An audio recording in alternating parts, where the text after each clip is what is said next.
Isso, mas o MIDI foi muito presente no início da internet como elemento de fundo de páginas, por ser um arquivo muito pequeno. E depois, por conta dessas características, né, de que, na verdade, o áudio vai ser gerado a partir das informações que a pessoa tem no computador, então buscaram outras alternativas, né? Então começaram a utilizar o quê? Os sons por onda. E no caso nós temos os sons por ondas sem compactação, né? Que nós conhecemos bastante, o wave. O wave, ele, por exemplo, 1 minuto de música dá cerca de 10 megas, e isso para a internet é assim, extremamente excessivo, mas a qualidade é perfeita. Então, as pessoas utilizavam trechos dessa música, né, desse som. Então, a partir daí, foram fazendo-se outras experiências, outras tecnologias para compactar esse áudio e que não fossem perdidas muitas informações sonoras. Mas lembrando-se que todo codec de compactação, por exemplo, MP3, OGG, AAC, todos têm uma perda de qualidade sonora, embora muitos falem que a qualidade é igual a de CD, né? Nós temos muito isso, que as pessoas falam, não, MP3 é igual CD. Então nós temos aí, nós sabemos, né, que não existe isso, pode ser similar, principalmente com relação ao critério que você tem para fazer essa conversão do formato sem compactação à utilização de um codec de compactação. Você quer acrescentar alguma coisa sobre o MP3, Paiva? O MP3, o mais interessante dele talvez seja a questão social do que a questão tecnológica, né? Na medida em que ele quebrou todos os paradigmas da indústria fonográfica. Mas isso é uma outra discussão. Acho que vale a pena a gente pensar que o legal do MP3 é ter mudado. Nada mudou tanto na indústria fonográfica desde quando ela surgiu, quanto o MP3. Porém, tem que se frisar que, tecnicamente, ele é um formato limitado, com bastante perda de informação sonora no seu processo de compressão, tá? Isso, Pessoal, pode falar. Eu acho que uma questão que é interessante, né, na discussão, que é o seguinte, toda compactação para o formato digital, né, tem gerado perda de qualidade. Eu fico vendo muito isso na famosa TV digital também, né, onde supostamente tem uma imagem muito boa. Eu não sei se vocês têm net em casa, mas a qualidade da net digital é horrível. Sinceramente, parece arquivo AVI compactado, todo quadriculado, né? Tá muito ruim. Talvez eles vão melhorar isso para TV digital de alta definição, né? E imagino que no rádio aconteça as mesmas coisas. Ou seja, a gente tem uma compactação que as pessoas se acostumam com isso. E o que o pai falou no início, que as pessoas se acostumaram a escutar MP3 em caixinhas ruins dentro do som do computador e acham que está ok, que a qualidade é boa. Agora, se você coloca um sistema de som bom, possante, aí você vai sentir a falta de frequências, né, a perda da qualidade. Isso. A questão da TV digital aí é um pouquinho mais complexa, tá? Mas é uma questão de protocolo, porque a banda da televisão dá para você fazer a passagem do sinal de boa qualidade. Mas só para a gente lembrar uma coisa, não sei se vocês lembram, eu também dirijo coisa para televisão na área de música, tá? E quando as primeiras câmeras digitais chegaram, eu não usava, por quê? Quando você pegava um cara tocando violão, por exemplo, ele põe um instrumento na diagonal, a corda ficava serrilhada, pela baixa resolução que as primeiras câmeras digitais tinham, tá? Então, eu acho que isso vai mudar com o tempo. É só esperar. Tudo é questão de adaptação, né? Alô?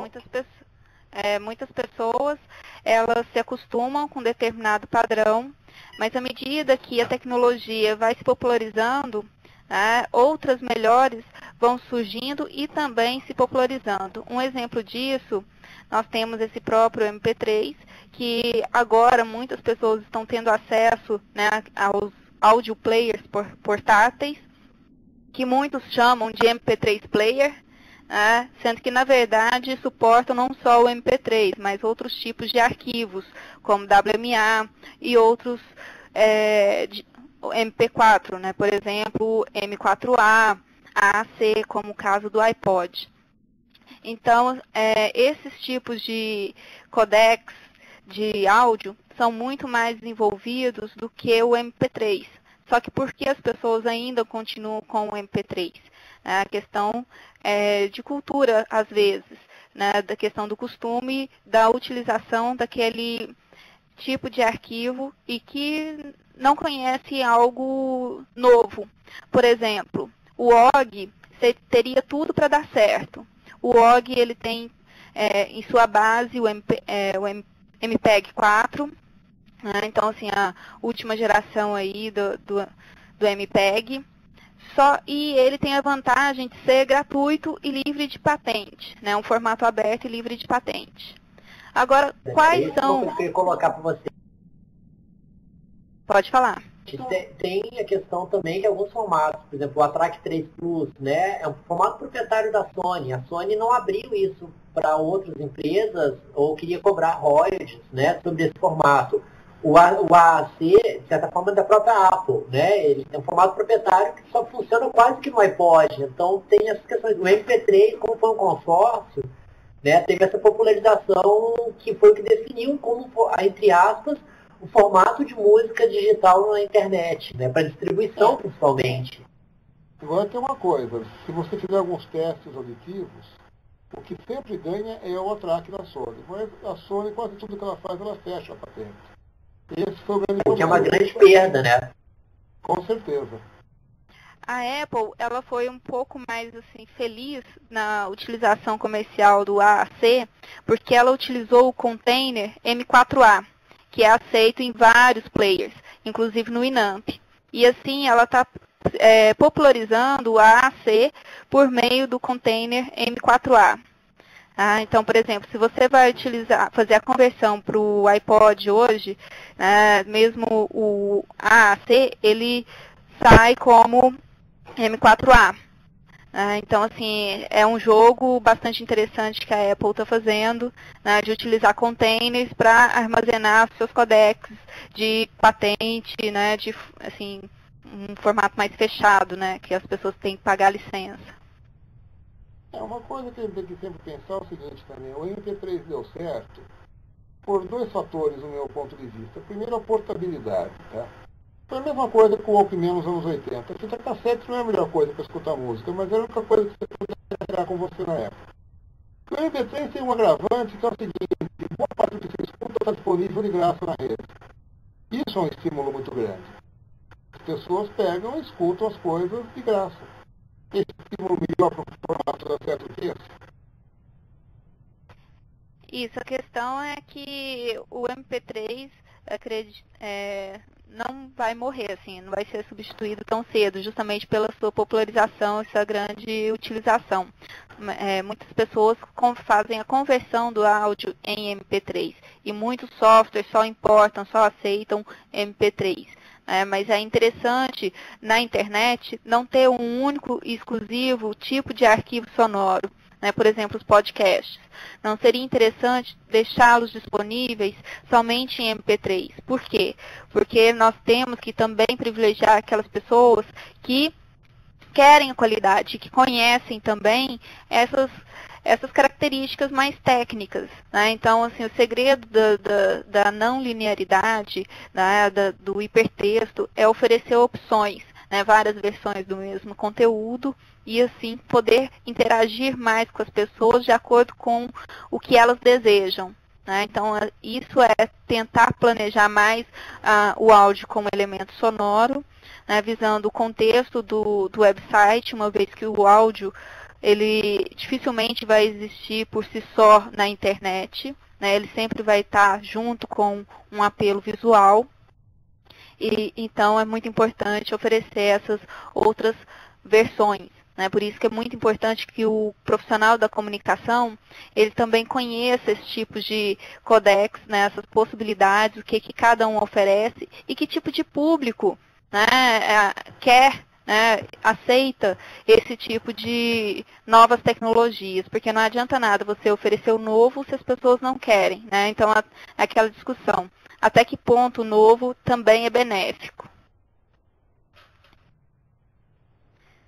Mas voltando ao Ogvorbis, né, ele teria tudo para dar certo, né, porque MP4, ele é livre de patente, é um formato aberto, né, mas só que aí não tem o jogo comercial, né, os interesses. Então, por isso que muitas das vezes ele não está sendo tão popularizado como poderia ser.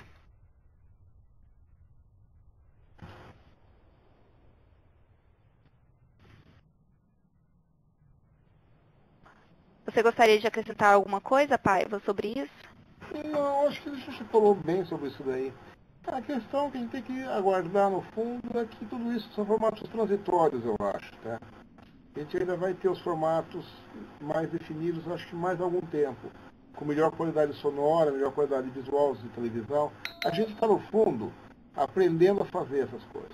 No meu entender, ainda é isso. Por nossa tecnologia, é uma tecnologia muito, muito embrionária e que nós vamos resolver, nós que eu digo, a nossa sociedade vai resolver isso daqui a uns 5, 6 anos, eu acho.